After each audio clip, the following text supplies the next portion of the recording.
નમસ્તે મિત્રો, આપણા વડાપ્રધાન શ્રી નરેન્દ્રભાઈ મોદીએ આજે દેશને જ્યારે સંબોધન કર્યું છે ત્યારે તેની અંદર મુખ્ય બે વાતો તેમણે કરેલી છે.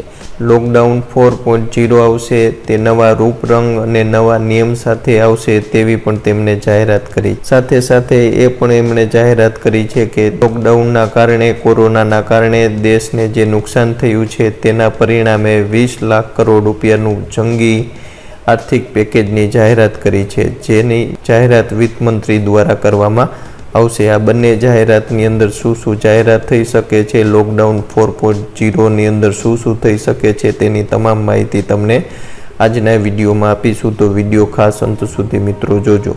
મિત્રો, વિડીયોની શરૂઆત કરી પહેલાં વિનંતી છે, તમે જો આ ચેનલ ઉપર નવા હોય, હજી સુધી ચેનલને સબસ્ક્રાઈબ નથી કરી તો ચેનલને સબસ્ક્રાઈબ કરી લ્યો, બેલ આઇકન પ્રેસ કરી નોટિફિકેશનની અંદર ઓલ ઉપર ક્લિક કરજો, જેથી આ ચેનલ ઉપર જેવો વિડીયો અપલોડ થાય તરત જ તમને સૂચના મળી જાય. તો મિત્રો ચાલો આપણે વિડીયોની શરૂઆત કરી. હવે જોઈએ તો પીએમ મોદીએ જણાવ્યું કે કોરોના સામેની લડાઈ છે તે લાંબી ચાલવાની છે.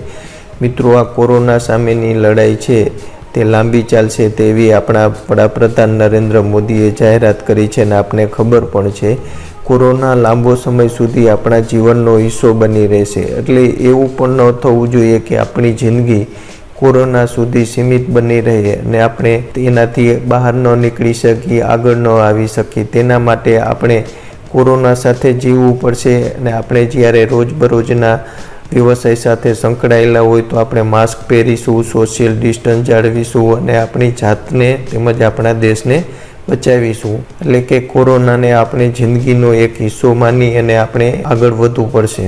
લોકડાઉન 4ની જાહેરાત 18 મે પહેલાં થઈ જશે અને આ લોકડાઉન સંપૂર્ણ રીતે નવા રૂપરંગ તેમજ નવા નિયમ સાથે આવશે. આ એક મોટી જાહેરાત મોદીએ કરી છે કે લોકડાઉન 4 આવશે, પણ તે અગાઉના 1 થી 3 લોકડાઉન કરતાં અલગ હશે. તે સંપૂર્ણ રીતે નવા રૂપરંગ અને તેના નવા નિયમ સાથે આવશે. દેશને કોરોના સંકટમાંથી બહાર લાવવા મોદીએ જાહેર કર્યું છે 20 લાખ કરોડ રૂપિયાનું જંગી આર્થિક પેકેજ. 20 લાખ કરોડ રૂપિયાના આર્થિક પેકેજની અંદર કિસાન, મજદૂર, ગૃહ, લઘુ ઉદ્યોગ અને સમાજના તમામ વર્ગ માટે ખાસ ફાળવણી કરવામાં આવી છે તેવું તેમણે ભારપૂર્વક જણાવ્યું છે. 20 લાખ કરોડના પેકેજમાં જમીન, મજૂરો, લિક્વિડિટી અને નુકસાન પર ધ્યાનમાં રાખીને બનાવવામાં આવ્યું છે. એટલે કોરોનાના કારણે, લોકડાઉનના કારણે જેને નુકસાન થયું છે તે તમામ વર્ગને ધ્યાનમાં રાખીને આ પેકેજ બનાવવામાં આવ્યું છે. હવે વર્કિંગ કેપિટલ લોનની પણ જાહેરાત થઈ શકે છે. આ પેકેજની અંદર એક મોટી જાહેરાત એ પણ થઈ શકે છે જે ધંધા ચાલુ છે અને જેને ફરીથી બેઠા કરવા માટે તેને સરળતાથી લોન મળી રહે તેવી પણ જાહેરાત થઈ શકે છે. પેકેજની અંદર ખાસ ડાયરેક્ટ બેનિફિટ સ્કીમ દ્વારા સામાન્ય લોકોને જે નુકસાન થયું છે તેની ભરપાઈ કરવા માટે તેમના ખાતામાં પૈસા પણ સરકાર દ્વારા નાખવામાં આવી શકે છે. ખાસ પ્રધાનમંત્રી કિસાન સન્માન નિધિ યોજના હેઠળ જે ખેડૂતને લાભ મળે છે તેના માટે નવી જાહેરાતો પણ થઈ શકે છે. ઓટો સેક્ટર, ટુરિઝમ, ટ્રાવેલ માટે પણ પેકેજ હેઠળ જાહેરાત થઈ શકે છે. આ સેક્ટરને ખાસું એવું નુકસાન થયું છે લોકડાઉનના કારણે. તેના પરિણામે ઓટો સેક્ટર, ટુરિઝમ અને ટ્રાવેલ માટે પણ પેકેજની અંદર એક મોટી જાહેરાત થઈ શકે.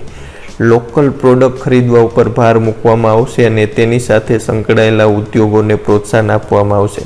મિત્રો, વડાપ્રધાનના સંબોધનની અંદર આ એક ખાસ મહત્વની વાત હતી કે લોકલ પ્રોડક્ટ ઉપર ખાસ ધ્યાનમાં આપવામાં આવશે અને એ પ્રોડક્ટને સાથે સંકળાયેલા છે તેને પ્રોત્સાહન પણ આપવામાં આવશે. મનરેગા યોજના હેઠળ જે મજૂરી મળે છે તેની અંદર પણ વધારો થઈ શકે છે. દુકાનો સાથે સંકળાયેલા લોકોને લોકડાઉનના કારણે આર્થિક ફટકો પડ્યો છે, તેના પરિણામે આવા લોકો માટે પેકેજમાં વિશેષ રાહત મળશે. મિત્રો, જે નાના વ્યવસાય સાથે સંકળાયેલા છે, જે નાની નાની દુકાનો ચલાવે છે, તેને લોકડાઉનના કારણે મોટો ફટકો પડ્યો છે. પરિણામે આવા લોકો માટે એક વિશેષ પેકેજની જાહેરાત વિત્તમંત્રી દ્વારા કરવામાં આવશે. ત્યારે તમને એક વિડીયો બનાવી અલગથી ડિટેલમાં માહિતી આપશું. તેના માટે મિત્રો ચેનલને સબસ્ક્રાઈબ કરી લેજો અને બેલ આઇકન ખાસ પ્રેસ કરજો, જેથી જેવો વિડીયો અપલોડ કરી તરત જ તમને સૂચના મળી જાય. વંદે માતરમ. જય હિન્દ, જય જવાન, જય કિસાન.